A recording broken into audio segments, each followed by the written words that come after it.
ספרתי שירה? בואי נחשוב. יש לו שתי ספרות? כן. אז מה אנחנו צריכים למכור כל אחד הספרתי? אחד הוא חד ספרתי, יש לו מספר אחד? נכון, תמחקי. יש לו ספרה אחת, יופי. 2? כן. 3? 4? 5? יופי. 6? 7? 8 ילדים? יופי. 9? בוקר טוב. לא 10. 10 ילדים, האם 10 הוא חד ספרתי או דו ספרתי? דו ספרתי. דו ספרתי, אז אני צריכה לקרוא אותו? לא.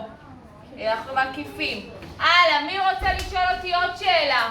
מילן, כן, איזה שאלה? תסתכלי למילן. האם הוא גדול האם הוא גדול מ-12? האם הוא גדול מ-12? כן.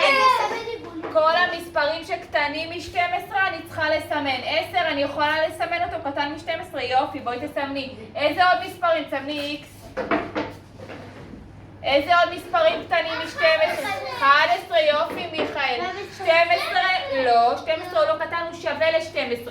גבריאלה, חכי, אנחנו עוד לא מקיפים, רק שנשאר לנו מעט מספרים אנחנו מקיפים. גבריאלה, תשאלי אותי שאלה. האם הוא...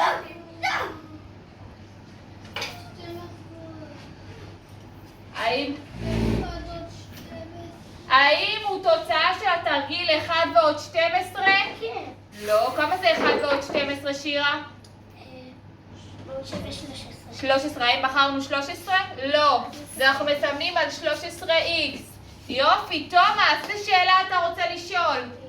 תסיים לאכול, תכף נחזור אליך. מיכאל. האם הוא גדול מדו ספרתי? לא, יש לנו גדול ודו ספרתי, זה שתי ספרות. האם הוא גדול?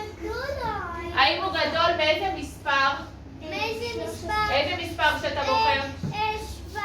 האם הוא גדול מ-17, שירה? לא. אז לא זוכרת את המספר. אז כל המספרים שגדולים מ-17 מסמנים X.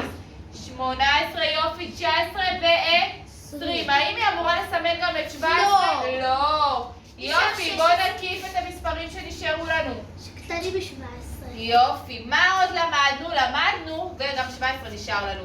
למדנו שאפשר לשאול גם על ספרת היחידות. אמרנו שיש לנו שתי מספרים. יש לנו שתי ספרות, סליחה, יחידות, עשרות. אני רואה שבכולם ספרת העשרות היא אחת. מה משתנה ספרת היחידות? 4. ב-15 מה ספרת היחידות?